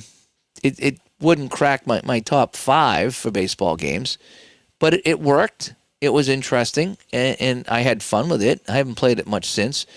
And the hockey, I didn't care too much for the hockey, and I don't remember why. But maybe that's worth a second chance, because there was a time that, you know, years ago when I was blowing through games. I was trying every single game in the market, and you know, it'd be on the table for 10 minutes. It's like, well, don't like this one. So maybe if I go back and try it again, maybe it would work. But I forget why the hockey didn't work for me. The baseball was okay, but I get too many other baseball games that I rather would play. And I never tried the basketball. Maybe I should try the basketball. Maybe I'd like the basketball. Scott comes by. Thanks for coming by, Scott. As we're just kind of chatting here, I just got the itch to talk to you guys about, you know, the hobby seems to be growing. Again, we had so many new games at our small convention. We had a small convention in Connecticut, and we had all these people show up with their new games. I got to try out some games that were semi-new that I hadn't seen, and so it was fun to play those firsthand and have people showing it. That was a great thing, too. So many people there were showing off games. I really wanted to sit down and learn the 49 Quick Decks hockey, and there was somebody there that was showing it off. I forget who it was. But I want to go there from the start. I want to see the setup. The gameplay I could probably get going, but the setup with all those little chips and stuff, that's what has me messed up. So I wanted to see that, and I never got to it. And I was like, oh, they're pulling it out to play, and then you go off and do something else. So, and all right, Dave Little muddles his first drive at Saltair Pro, burrowed to chase for 50-yard TD. Nice. I think he's a Bengals fan. What game are you playing, Dave? So you got the Super Bowl set, right? I think when you won that, you got the Super Bowl set. So that should be over 100 teams, right? Because that's every Super Bowl, and is what, 52 or 53 Super Bowls anyway. So you should have well over 100 teams in that pack, and they're team sheets too. That's what's great. They're team sheets. And so that game, I really like that game because it does everything. It figures out the play. It figures out the defense. It figures out who's going to get the ball, if you will, because a lot of those seasons have the finder. Oh, you're just playing the 22. Oh, so I think it did come, yeah, the last season, and then and then all the Super Bowls. So you should have you got a pretty good chunk there. And the seasons are not expensive. They're not. I got a bunch of them. I haven't printed them all out, but I printed out some in a handful of teams. So that's one game I'm bringing to Canton. And I brought that last year. I didn't break it out until afterwards, and I showed Michael Canistrari, and he was playing it, and Michael liked it. So it's like, oh, I should have broken that out, And yes, the play calling isn't it good? The play calling is good. You have the two cards, right? The Bengals, right? You have the two cards, and so you flip and you look at whatever first down or second down, and it gives you an idea of what you're going to do. And again, it is pretty simple. It's kind of run and then short pass, long pass, right? It's not a lot of variety in the game, but so you just kind of got to figure on a run. It could be a draw, it could be a sweep, it could be an inside play. You just got to kind of go with it, is what it is, because it is an older game, and again, it doesn't have all the bells and whistles of a newer game, but it works, and it works very well, and I very much enjoy playing that game.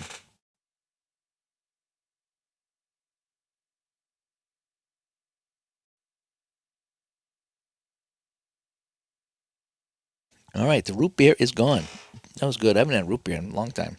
I took a whole bunch of root beer down with me to Connecticut. I only had one.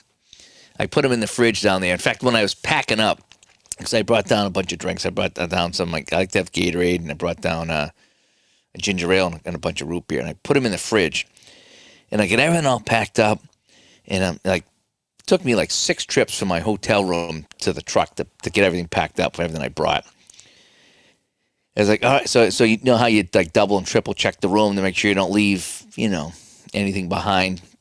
I'm lifting up mattresses and going through drawers. Okay, I got everything. The place is empty. It's exactly how I found it. And for some reason, I opened up the fridge, and all my drinks were in the fridge. I almost left them. So I had to go get a bag and put all my root beers and my ginger ales and Gatorades in the bag and take it out to make trip number 7 out to the car. But I almost forgot them, A&W root beer float sounds good right now. I never was big on those floats when I was a kid. And then when I was older, I had ones like, oh, they're not bad. They're not bad. As an adult now, I don't like all the sugary taste of that stuff now. So I like the sugar free. I know it's got the bad chemicals in it, but the regular sugar is just too sweet for me. It really is. Like if I used to have a regular Coke like once a year, and it was like, oh, this is pretty good, but it's like I'm all set for the next year. It's kind of like Kentucky Fried Chicken. We have Kentucky Fried Chicken up here. It's like you get it once and you're like, oh man, why did I do that? And then you don't want it for another year. I don't think we've had it for years. After the last time, we both were just like, we were both yucky. It tastes so good, but then like 5 minutes later, you regret it for the next year. You missed the drive-in restaurants? Yeah, there was a few of those out here we went to. I think they have a Sonic out here. Isn't it Sonic like a drive-through? And I had no idea. There was a Sonic right up the street from where I work. And so me and the wife, let's go to Sonic. We pulled up and go, what do we do? And so like I get out of the car and like no one else is getting out of their car. I'm like, oh, what do I do? So I just went back in the car and they come over and took the order, I think it was. I think. Oh, maybe I went up and ordered and then sat back there. I forget, but there was a Sonic that's kind of a drive-through place, and you just sit in your car and eat kind of thing. And you go sugar-free. Yep, I like that too. A&W had one nearby when I was a kid. Did you guys ever have the Orange Julius? Have you ever heard of an Orange Julius? It was the weirdest drink. It was such a late 70s, early 80s drink, but there was one in the mall that we went to. And this is what we used to ride our bikes miles to the mall, if you can believe it. That's kind of how the 70s were. And there was an Orange Julius in the mall. And I think after they went out of business, Dairy Queen, which is kind of a chain, I don't know if you guys have a Dairy Queen ice cream place, they started offering that. I don't know if they still do, but they picked it up and said, oh, we now offer the famous Orange Julius at our store. And what it was orange juice and milk, I think, or orange juice and cream and something else. And it had this really unique flavor. Again, full of sugar because it was orange juice. But it was this really, really unique flavor. And I wouldn't think that orange juice and milk would be good. But however they did it and blended it and whatever else they put in there, it was such a unique drink. And it was like that's all it was. Yeah, I think they had orange and they might have had, was it strawberry or vanilla? But it was like one of these places that sold one thing. And they were around for years and years and years with this drink. And nowadays you couldn't survive on one item, but they did, and it was so good. And okay, so the orange julius was always in the. Okay, so I'm not the only one with orange julius. Okay, so you guys, it's a real thing, right? And yeah, orange julius in the mall. Okay, so everyone's good with the orange julius. Yep. And Waterfield says we used to make homemade ones with just vanilla ice cream and OJ. Yeah, it pretty much was orange juice and some sort of a cream or a milk or something like that. Yeah, we looked for it at the mall, and it was yeah, oh yeah, they weren't cheap. Because it was like a souped up milkshake, and because it was the only item they offered, they couldn't give it away for like the price of a soda. So yeah, so if you wanted to get a Coke or a Pepsi, it might be $1 or $2. But the Orange Julius's, yeah, they were $3 or $4. They were not cheap. They were not cheap whatsoever. Dufferman worked at an Orange Julius. All right, so what's the secret ingredients? What is the secret ingredients? You're on the spot. Okay, so Dufferman's on the spot. What is the secret ingredient?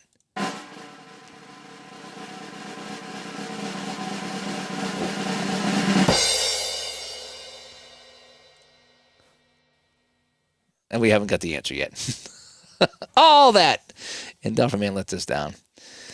Scott says there were so many drive-up places decades ago, even in small town of Indiana where he lived. Their powder. That is the answer. If you had their powder, you are the winner. And Scott says there was a driving in Valparaiso that had this sign with the big root beer mug. Nice. Oh, now, Sean, you're gonna make me hungry now. Why you? Funnel cake and strawberry preserves vanilla ice. See, we can't turn this into a. We can't turn this into a food show because I'm gonna get hungry and I can't eat late at night anymore. I need to lose a lot of weight, and I've been doing better. Not good, but I've been doing better. And now you're gonna tempt me here. Oh, powder and tons of sugar. Yeah. So they added sugar on top of the orange juice. That's wild, but it was good. I haven't had them in years, but it was good. Vinny, the chopsticks, that's going to be the inside joke for quite a few people at that convention. And last year in Canton, there was another inside joke between a few of us, and we kind of made reference to that. And not a lot of people got that inside joke. But that'll be the inside joke, and if you get it, it's funny, and if you don't, you won't know what we're talking about. But yeah, the chopsticks will be the inside joke. It really will. So congratulations. Yeah, you've made the inside joke for a lot of people at the convention. So when we play that game again, we'll have to pull out Chop. And I brought that to New Hampshire. And we played with some friends. We haven't seen some friends in a while. And I says, I got this game. Let's play it. And we pulled out Blank Slate. And they were like, this game. And so like we played the first game. And my buddy took out his phone and ordered it off of Amazon. He goes, it's on the way. He goes, I can't wait to play this with so many people. So yeah, that game is just a $20 game. It's so much fun out of that. It really was. Look up Hannon's Drive. You see the picture of that place. Okay, I'll have to take a look at that. Dave Little, who might be in the chat, did a really nice review of the Digital to Dice convention. And he brought up the fact that we played a lot of non-sports games on Friday night and even over the weekend. We had the racing game. I guess that's kind of sports, but it's an older one. Then we had the bomb diffusing game. I don't know if Dave played that, but we had the bomb diffusing game. And then we had Blank Slate, which is the match game. And that really broke the ice, as we talked about on the recap show. I felt Friday night really broke the ice with everybody because there's a lot of people that we knew names but not faces, and we played these games and we just all laughed together. We just all laughed together, and it just broke the ice to a point where when Saturday morning came, it was just like everybody, not everybody, but everyone was there Friday night. We had already kind of got past that awkward stage, when we were into the laughing stage and talking about chopsticks and the whole bit. And Dufferman says powder was always delivered to the store, so it was kept a secret, and they never trademarked the powder. Interesting. So it was orange juice. Well, maybe they didn't use the milk. Maybe the powder was the milk. Is that what you're saying? So they had the orange juice in his powder to make it. Because I know they made it like a milkshake, and I can almost taste it. Now that I'm thinking about it, I can almost taste the orangeness of it. It was almost like an orange cream type of drink. It was kind of neat. Andrew says you had an A&W driving when he was a kid. That had a monkey in a cage that drank root beer. Oh, he must have been bonkers if it was sugar root beer, right? Oh, there was no milk. Okay. Because I know when I went online to make it, the recipe called for orange juice and milk and then a couple of other spices or something like that. I thought about that. The payoff pitch tournament in Milwaukee in July. Scott, I thought about that. I need to look at that, but I'm doing 3 of them this year, so it'd be hard to make another one.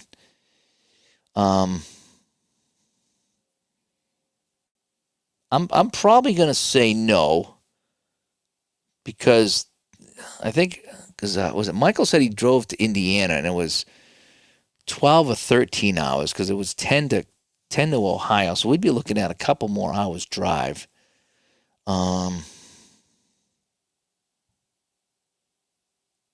I'm thinking probably not, but again, these conventions are so tempting to go and play. It's just to hang out with people. I'd love to meet Joe and talk to Joe. We've had him on the show a couple times, but I haven't actually met him. And I don't know. Like I said, I wouldn't want to play in the tournament, but I'd like to go and hang out and just say hi to people and watch people play. I enjoy watching people. And Michael's still here. He says Milwaukee would have to be a plane trip. Yeah. Yeah. Yeah, because it's a little further down the line, right? I'm not saying no to the Milwaukee one in July, but since I have May, June, and August, July might be tough to get away for another weekend. Because I work weekends, so I'm taking off a lot of weekends as it is. So, and yeah, it'd be too long of a drive, I think. And ST's gonna be there, yeah. Yeah, I should see ST in Colorado, and I'm kind of hoping in Ohio as well. So I'm kind of hoping that we'll hook up there. I gotta remind him to bring his matchup. I gotta unbox the matchup football game he gave me, and then I want to play with him. I want to set aside a lot of time to play. I want to play matchup football in Canton, and I want to play strat football. So hopefully somebody can bring that, and we can sit down and play. I want to know the solitaire mode. I don't want to do head to head. I want to say, okay, if I play this at my house, how can I play this and enjoy this game? So those are the 2 I want to see. I'll probably bring my usual compliments of football game to Canton. The Solitaire Pro and maybe season ticket. Now the season ticket's out, I brought the beta of season ticket to last year, so I was kind of introducing that to people there, and they liked it. And then the full version's out now, so I think a lot of people have it. Definitely going to bring some APA and mostly football games. So I'll bring the APA second season, game-winning drive, momentum. I'll bring some Mike Sealock. Some of the games I brought to Connecticut that I never broke out, but it'll be mostly football games. Unless someone specifically requests I bring a baseball or hockey game to play, I'll probably just stick with mostly football. And I'm going to try to play a lot more this time. More playing and less working. We got more people in the chat. A little behind in the chat here. Sorry about that. And Bob comes by. Said, didn't you have fun your last time out there, Mike? I bet you he did. And it's 3 hours from you. Yeah, 3 hours is nothing now. Now that I've driven to Ohio with Mike, and he did all the driving. I can't drive that far. I'm just my anxiety is too much for that. But a couple hours to Connecticut wasn't bad for me. Yes, APA baseball in Coopertown in the fall. I think I'm going to go to that one. And again, I don't think I'll play, but I'd like to kind of go and report on it and just talk to people there. So I think I'm going to go to that one I think that's in September, I think. Is that one, Mike, is that one that Jeff is running? Or is that someone else running that one? And Sportsman Z does Strat Football solo on his channel. Yep. I want to sit with someone, though. And that's what these conventions do a really good job with, is that you can sit there and talk to somebody. And they can, you can ask all the questions you want. And videos are great. They're better than nothing, obviously. But even, I try so hard to do videos, but still I can't answer every question. So, and Bob, yeah, if you can get out to Canton, we have a good time. We had a great time in Connecticut, and I know a lot of those people are going to be out in Canton, and it's going to be a fun time. It really is. And Mike had fun, especially the cheese curds. Oh, he went to a Brewers game too. That'd be something to do. Go to a Brewers game. And, okay, so Jeff, is that what you're saying? Jeff's running the APA tournament. Okay, so I'll get a hold of him. Vinny is bringing matchup, season ticket, and strat, and blank slate. Okay, so you're going to bring a blank slate? Okay, cool. As long as somebody has it. We don't need to have two of them there, but as long as somebody can go. I suppose I could bring mine too, and that way there we could have a ton of people playing, right? I guess you don't want that many people playing, but I mean, we could have two different games going. But yeah, as long as somebody has blank slate there. I'll bring my racing game again, and the bomb game. You didn't get the chance to play the bomb game. I'll bring the bomb game. So you're bringing matchup season ticket full Stratomatic. Oh, do you play Stratomatic solo? Because that's what I'm interested in. I don't want to play head-to-head because I don't play head-to-heads. But if I could learn how to play solo, I would like to do that, And Scott says it was 2 hours east. Okay, cool. And Bob, hopefully digital to dice next year. Nice. Oh, Fury Football 2. Yeah, I have that too. I enjoyed that. I bought one of the expansions on that. I haven't played that in a while. I haven't played the Fury Football in a while. David, thank you for coming by. Great job with the wrestling. And like I said, we'll be in touch with the Solitaire Pro. And we'll get that going for you. Again, it's a fairly simple game. There's a couple weird things in the game you got to get used to. I had a hard time with the breakaway. And then once I kind of read it again and did the breakaway, it all made sense to me. And so you play basic or advanced solo. Okay, so you play both? Yeah, I'm interested in doing that. I am. So maybe we can sit down and do that. Take a look at that, and because I heard I bought an older version off of Facebook. Somebody local had it for like $10, and I drove a half hour to pick it up, and it was the older one. And I got 94. I got the 94 season. All completely unopened. The thing was still in the shrink wrap, so I tore open a couple of teams and just so most of it's still kind of together. And I had a hard time with it, but I heard the newer version does a better job with solo. They have like a whole solo mode, so that's what I'm kind of thinking. And John's going to play head-to-head with anybody in Colorado. I don't like to play head-to-head. I want to learn the solo mode. That's just me. I just play by myself. And what like the APA master game, that's really designed for head to head, and it's double teaming people and guessing right and guessing wrong. I'm like, I don't like that. I just like to play the game. I get too aggravated. If you guys have a tournament, I'll watch. I'll definitely watch that. If you guys have that tournament, I will check that out for sure. How's the hockey game going? Did Florida advance? Let me check here. I don't know if I can say live scores on the air if I get in trouble. No. Carolina's winning as they go to the third. So I'll probably go upstairs and check out the third period. We can keep this going for a few more minutes. So anything else you guys want to talk about here before we sign off and go watch the third period of the hockey game would be great. And you like his quiet solo time? Yeah, I just, you know what it is, Vin? For me, is I can just take my time, play it my way. I don't have to worry about anything. Nothing at all. Just I can just play and enjoy. Now that being said, it doesn't mean that I won't sit down at a convention and play with somebody for a bit and just enjoy the game. But for me, it's because I play solo. I like to learn the solo stuff. I just kind of do my own thing. And but I do enjoy playing with friends once in a while. But I just don't like to get into anything big, like all these tournaments they have around here. I'll go, but I don't want to play because I just don't want to get into that. The that the I get too competitive and then I don't have fun. You need to learn some football games. Well, we're gonna teach you football games in Canton. That's what we're gonna do out there, Phil. Is you're gonna sit down and we're gonna show you how to play some of these games. Oh, I'm gonna bring my cold snap too, because I did play a quarter or a half with Ron one time, and I want to thank oh man, who gave me that game? I think it was Mark. Mark K gave me that game. So I'm going to bring that cold snap. I'll bring that back again, and I'm going to play that Canadian football. I need to bring the game winning drive Canadian football season. See if we can figure that out because it's a little different than the regular game winning drive. But so Phil, we're gonna play some football. We don't have to play full games, but we'll sit down and get you to try a bunch of different games and see which ones you like.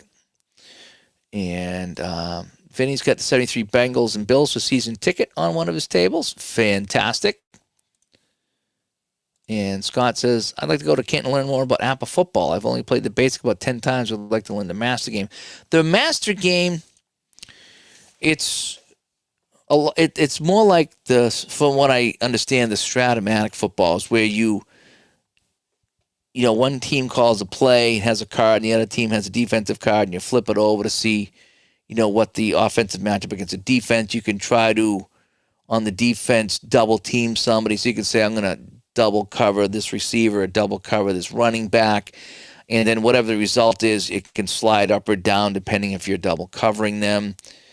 So it's more about the head-to-head. So I play mostly basic APA, but I use the master book. I like the master book because I feel like it's a little bit more variety in the results. And I know it's kind of just takes the average of things, but I like the master book because it does that. I like that I can go with a screen pass and a draw, which don't work very well when you're playing solo, but I've kind of worked around that. It's just nice to have a couple of extra plays, so I incorporate that. I don't really use the master returns on fumbles and interceptions. I roll a decide or die, and if it says yes, you return it, then you return it. If it says no, then you don't, and that's just kind of what I do for basically every turnover. So I've really kind of modified the APA football to make it work for me. The master game includes symbols to help you figure out who got the sack.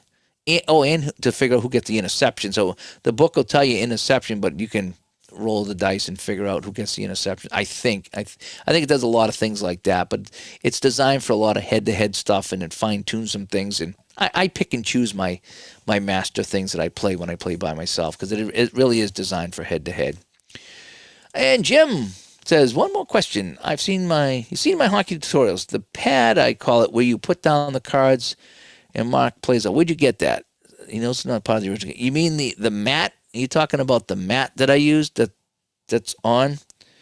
That was, if you're talking about the hockey mat that I use,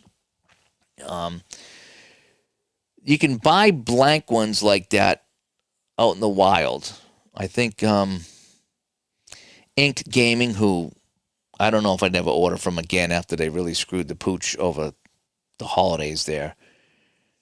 They had this Black Friday sale, and they couldn't get anybody's order to them. I just don't think they expected the volume. Or either that, or they had something happen that the company that they couldn't fulfill orders. But they gave me my money back, but I was not happy that I was like, oh, it's on the way. Oh, yeah, we never made it. So just give me my money back, dude. But if they're back up and running, you can order a blank one through them. Or that one was an Al Wilson creation for Hockey Blast. And I still use it for Hockey Blast. And all I did is put my own logos around the edge of it is what I did. So that if you're talking about the mat, that's what it was. It's something that I designed. I modified a design and then just sent it off, and you're going to be there at play.com, well, come up and say hi because I'm supposed to be there. I have my ticket to my hotel, so God willing, I will be there,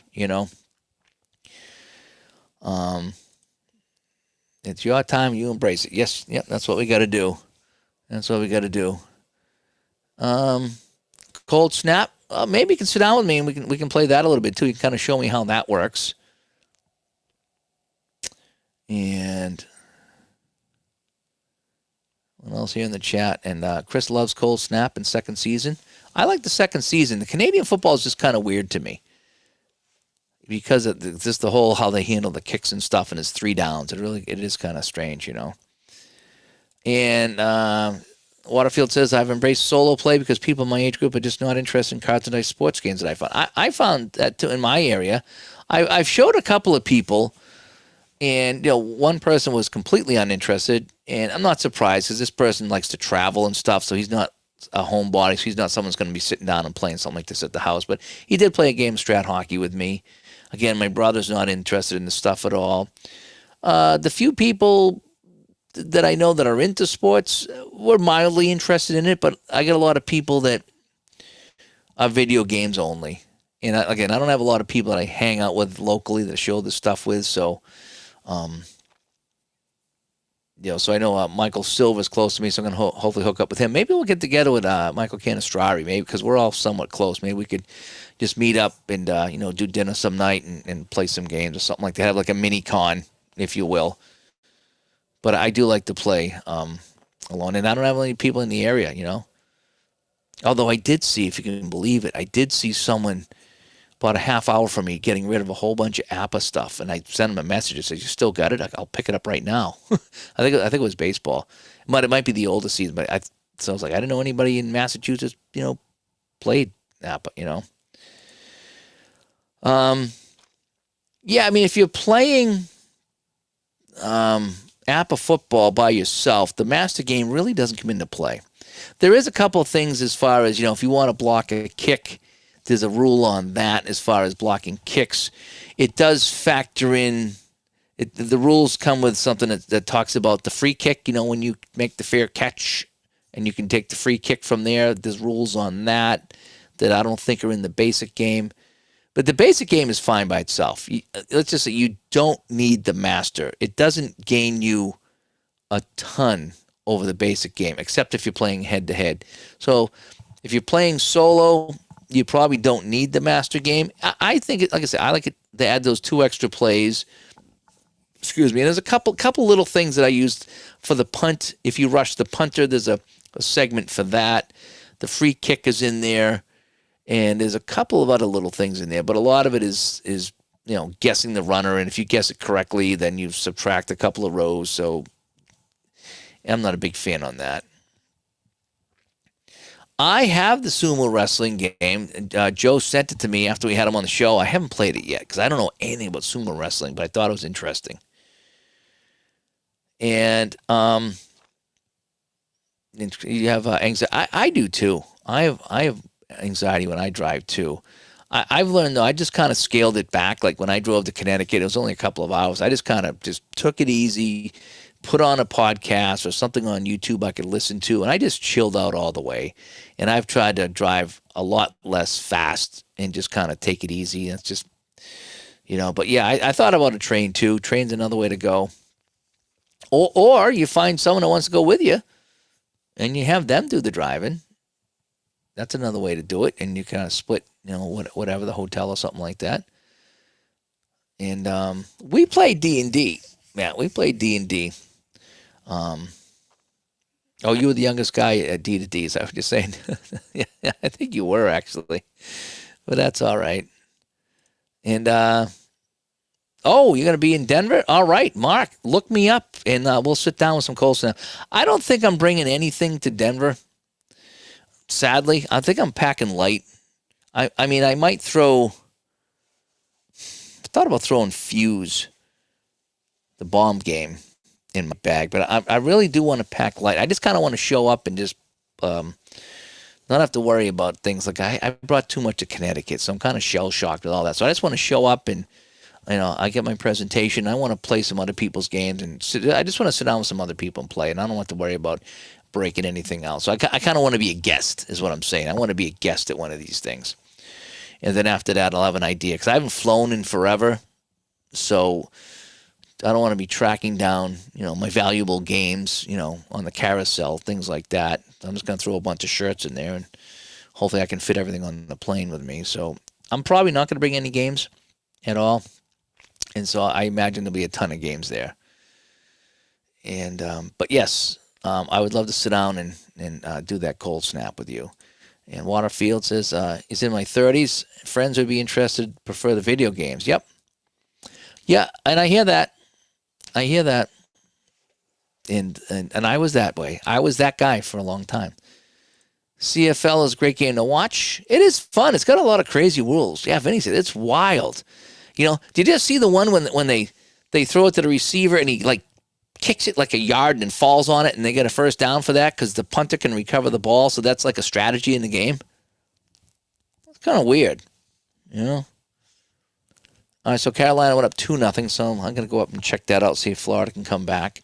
I don't think they're going to come back and win 4 in a row, that's for sure, but anyway. All right, so I'm going to wrap this up. Hope you guys had a good holiday weekend. It is Monday night. It's back to work tomorrow. And Ryan comes by. Good to see you, Ryan. No. This is a Cincinnati Stingers WHA hockey jersey from the 70s. Again, it's a reprint, but it's an old hockey team. WHA. It's one of the weird leagues I like. I like the weird leagues sometimes. So that's what it is. And Ray's still in Texas. So hopefully you'll get back at some point there. Is it snowing in Texas? Is that why you haven't got out? And did Derek Jones come out from Pittsburgh? He's a half hour east, hour and a half east of Pittsburgh. I wonder if I drove to Pittsburgh one time. It was 11 hours from Boston, and me and the wife went out there, and that was a long drive. I remember that. And Mike's off to the island tomorrow. All right, Mike, we'll catch up at some point this week. And take care, everyone. Thanks for coming by. Barbara, thanks for coming by. Yeah, I'll zip right out there and pick you up. And we got Northeast Pennsylvania up here. Yeah, maybe that's something. Maybe something next year you guys can coordinate. Maybe you guys can meet somewhere along the way and take the ride out here. I know some of the guys from New York did that, and they're doing that for Canton. So again, it's a good way to do it. I know I drive down to Connecticut and I hook up with Michael. So, it was offside. Oh boy.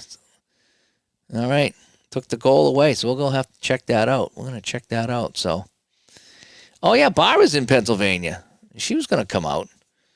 We'll have to see if Barbara will come out next year. So, anyway.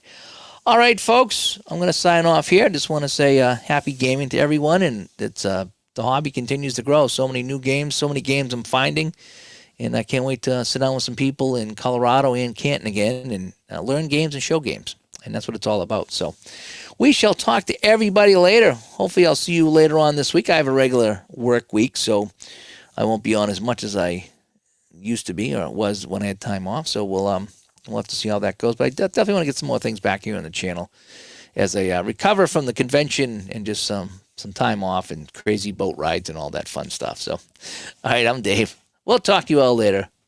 Bye-bye.